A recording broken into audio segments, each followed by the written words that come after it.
Hey everyone! Today I am back doing another video. This video is going to be another book review, and the book that I'm going to be reviewing for you guys today is Go Set a Watchman by Harper Lee.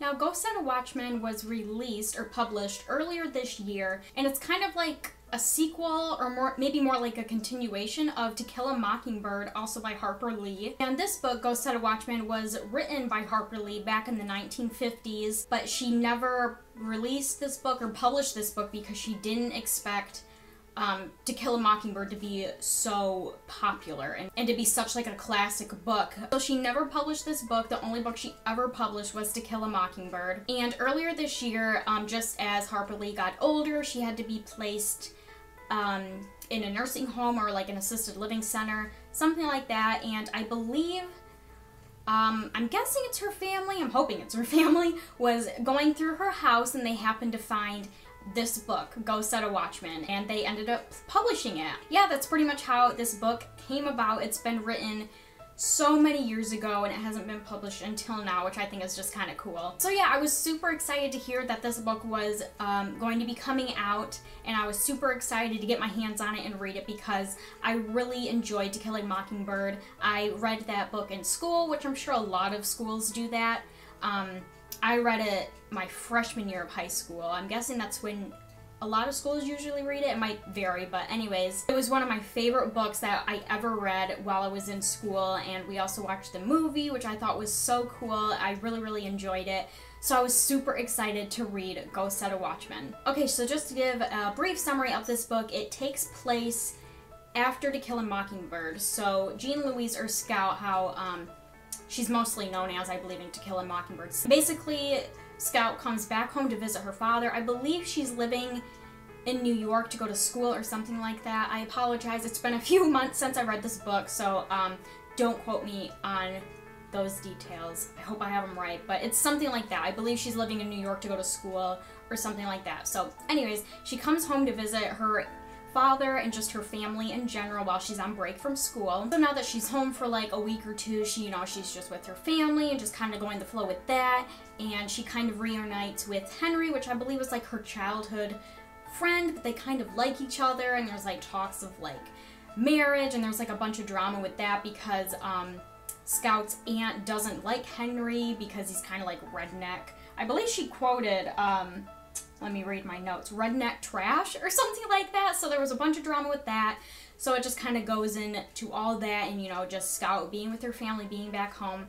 But the main point, or the main problem in this book, is dealing with race. So basically, Scout is noticing all these changes when it comes to the topic of race. And since she's been at school in a different state, she's been away for a couple years or however long, so this was really a shock to her because as a kid and as growing up, there wasn't really an issue between whites and blacks, so she started noticing these changes of like discrimination and racism against blacks or people of other colors, and it was a real shock to her, and she really didn't like that because she wasn't used to that even growing up. And even though times were changing and, all of this discrimination and segregation was going on, Scout stood by her own feelings, and she totally thought that, people shouldn't be discriminated for that reason just because they're black or they're a different skin color. And it was also a huge shock to her because she was noticing these changes and these feelings of like discriminating against others and people she knew, whether it was like her friends or her family, like her father. So this whole thing coming home was like a complete shock to her. And also from hearing about this book like on the news and everything like that, that was a huge controversy with this book because of the topic of race and being, like racist and bringing up the topic of segregation, against blacks, and a lot of people didn't like that. They didn't want this book to be released because this book basically is all about that. But that kind of, I don't know, I don't really agree with that thing because you gotta remember, this book and kind of when it takes place, it was written back in the 1950s, and back then, that's just how things were. Like, there was racism and discrimination, and there still is today. I'm not trying to say that either, and I'm not trying to say I agree with that. I don't agree, discrimination or racism at all between any race. But I just thought it was a little ridiculous that people were getting so upset about this book because it was talking about racism when it is kind of part of our history. And back in that time, in like the 50s and 60s, it was a huge problem. And there, you know, segregation, you know, there were separate bathrooms, schools, drinking fountains for whites and blacks. So back then it was a huge issue, and you know, still today we still have those issues. And again, I'm not trying to say I agree with segregation or anything like that. All I'm saying is back then that's just how things were, unfortunately. But anyway, so that's basically what this book is about and why there was so much controversy today with this book and releasing this book. So overall, my review on this book, I loved this book. I definitely give this book 5 out of 5 stars. I thought it was a great book. It was definitely one of those books or one of those stories where I could just keep reading it for hours, and I probably finished this book maybe in like a week or so. Like, it was just so good. I couldn't put this book down. And one of the main things, my main question when it came to this book is it necessary to kill a mockingbird? For, you know, for those people that maybe haven't read To Kill a Mockingbird, like, would you need to read that book first before reading this book? That was kind of my main question, and kind of what I thought about while reading this book to tell you guys in this review. And overall, I don't think it's totally necessary to read To Kill a Mockingbird.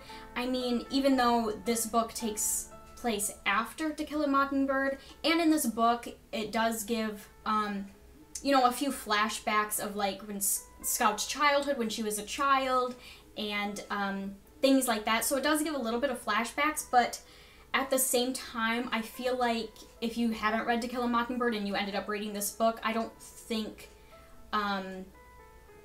it's like necessary to read To Kill a Mockingbird, I guess is what I'm trying to say. Like, because it's been years since I read To Kill a Mockingbird. Like I said, I read that book when I was a freshman in high school, so it's been a while, and I didn't feel lost while reading this book. So I feel like it's not totally necessary to read To Kill a Mockingbird. I feel like you're still gonna get the gist of the story. I feel like you're still gonna understand what's going on.